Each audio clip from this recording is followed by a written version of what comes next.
খাওয়া দাওয়া হয়ে গেছে সবার? আজকের প্রোগ্রাম কি জানা আছে সবার?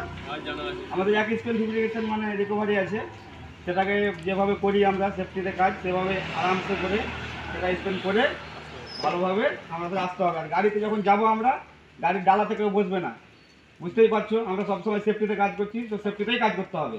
তো গাড়ির সবসময় ভালোভাবে ভেতরে বসে যেতে হবে। তাহলে চলো আমরা এখানে কাজ করে আসি। ভালো থাকো, সুস্থ থাকো সবাই, চলো। তো আমার ট্রেনিংয়ের কথাগুলো বলা শেষ। তারপর আমরা তারের ড্রাম লোড করছি। এই ড্রামটা আজকে সাইডে নিয়ে যেয়ে আমরা তারটাকে টাঙবো, ঠিক আছে, আর পুরাতন তারটাকে নামাবো। এই ভিডিওটাই তোমাদের আজকে সারাদিন কি করছি ভিডিওটা দেখতে থাকো। ভিডিওটা হয়তো একটু লম্বা হবে, কিন্তু এই ভিডিওটা দেখে তোমরা খুব বেশি মজা পাবে, এটা আমার বিশ্বাস।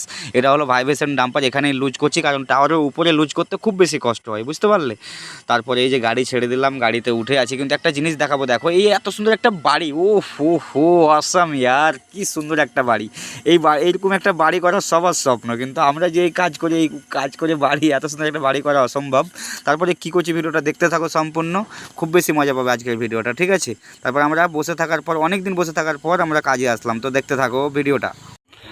তো হ্যালো হোয়াটসঅ্যাপ গাইজ, আমরা চলে এসেছি 4-5 দিন বসে থাকার পর ফাইনালি কাজে। দেখতেই পাচ্ছ আমাদের সিনিয়র লেবার যাকে বলে, সুলতানগঞ্জ বাড়ি রশ্মি খুলছে, ঠিক আছে। অনেক ট্যালেন্টেড, আর এর কথা তো বলে বোঝানো যাবে না, ঠিক আছে। উপরে যে কাজ করে রকেটের মতো কাজ করে, মানে এত কাজের স্পিড যে বলে বোঝানো যাবে না।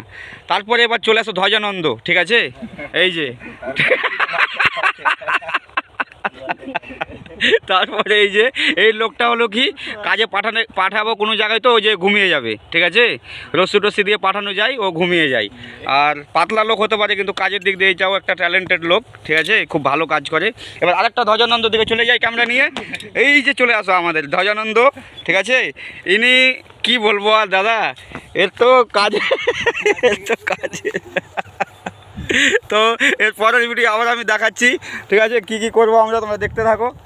তো একটা অবাক করা বিষয়, এটা কি পাখি জানি না, কিন্তু পাখিটা সাপ ধরে নিয়ে এসেছিলো, কিন্তু সাপও মারা গেছে, আবার পাখিটাও মারা গেছে, কি অবস্থা। তারপরে চলে আসলাম আমরা কাজে, ঠিক আছে। এই যে তারের যে ড্রামটা নিয়ে আসলাম, একদিকে কিন্তু তারের ড্রামটা রাখা আছে মোটামুটি 4 কিলোমিটার দূরে, আর এখানে কিন্তু আমরা তারটাকে টানছি, ঠিক আছে। তো একটা জিনিস দেখতে পেলাম, এখানে একটা গাছ রয়েছে। এই গাছের রহস্যটা কি, সেই জিনিসটা জানতে হলে তোমাকে লাস্ট অব দ্য ভিডিওটা দেখতে হবে। তো একটা চাচা এই গাছের রহস্যটা আমাদেরকে বলবে, কিন্তু লাস্টের দিকে সেই মানে কাহিনিটা, গাছের এই কাহিনিটা মানে অনেক মানে একটা আজব একটা কাহিনী। তো এই গাছের যদি কাহিনিটা শুনতে চাও, তাহলে ভিডিওটা সম্পূর্ণ দেখতে হবে, ঠিক আছে। এই গাছের কাহিনী কিন্তু অনেক একটা বড় কাহিনী রয়েছে।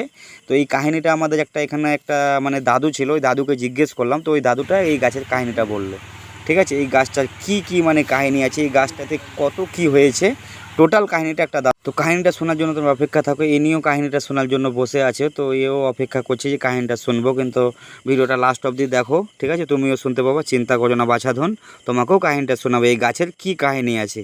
তারপরে আমরা যে তারটা টানছি, তো টাওয়ারটা রয়েছে কোথায় দেখছো, 1 কিলোমিটার দূরে, কোনো রাস্তা নেই, ফাস্তা নেই। তার জন্য আমাদেরকে রশ্মি এত দূর লম্বা করে একটা গাছের তলায় এসে আমাদের রশ্মিটা টানতে হচ্ছে, বুঝতে পারছো আমাদের কি দিমাগ। আমরা কোথা থেকে যে কি কাজ করি না করি কেউ বুঝতে পারে না, বুঝতে পারছো। আর এই টাওয়ারের কাজে যে আমরা করি, এতটা হার্ড কাজ, এতটা হার্ড ওয়ার্কিং, আমার মনে হয় না যে এরকম কাজ কেউ করে। তো এটা হলো আমাদের মেশিন, যেটাতে তার টানা হয়। 4 কিলোমিটার 5 কিলোমিটার তারকে আমরা লম্বা মানে টাওয়ার টেনে নিয়ে আসে এই মেশিনটা, প্রচণ্ড শক্তি, ঠিক আছে। আর সবাই ফোনে কানেক্ট থাকে, সবাই ফোনে। এটা হলো আমাদের মিস্ত্রি মামা, দেখতেই পাচ্ছ ফোনে হ্যালো করছে, সবাইকে বলছে ঠিকভাবে তারটা আসছে তো, মানে কোনো জায়গায় কিছু অসুবিধা হয় না তো, মানে হট লাইন, চালু লাইন, ঠিক আছে। নিচে কারেন্ট থাকে, আমরা সব উপরে কাজটা করি, ঠিক আছে। এইটা আমি কি করছি বলো তো, এইটা আমি কি করছি, যে বলতে পারবা তাকে আমি 100 টাকা ফোনপে করবো, কথা দিলাম। তো অনেক ধন্যবাদ এই ভিডিওটা এতদূর পর্যন্ত দেখার জন্য। তাহলে গাছের রহস্যটা এবার শোনার পালা চলে এসছে, তাহলে গাছের কাহিনীটা শুনে নাও কি বলছে। গাছটার বয়স কত বললা? 600 বছর। 600 বছর একদম সত্যি? আপনার জানা আছে তো? ওই রকমই তো আমার 73 বছর বয়স, আমি দেখছি 600 বছর গাছ এটা মোটামুটি। বাহ বাহ, ঠিক আছে।